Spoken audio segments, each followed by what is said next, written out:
Ever get a brilliant idea for a video, but then CapCut's templates just disappear? Don't worry, we've got you covered.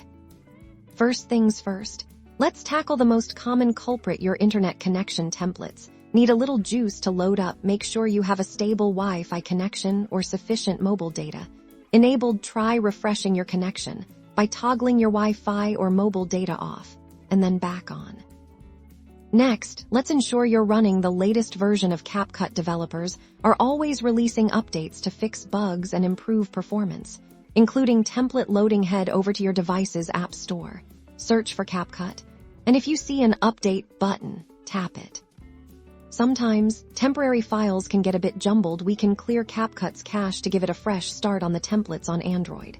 Go to your device's settings, find apps, locate CapCut, tap on storage, and then select Clear Cache. For iOS users, you might need to uninstall and reinstall the app to fully clear the cache. If none of those steps bring your templates back, it's time for a more drastic measure: a fresh installation. Don't worry.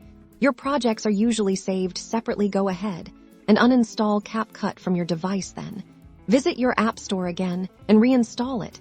This often resolves deeper software glitches that might be blocking template access. And just like that, your CapCut templates should be back and ready for your creative masterpieces. Happy editing!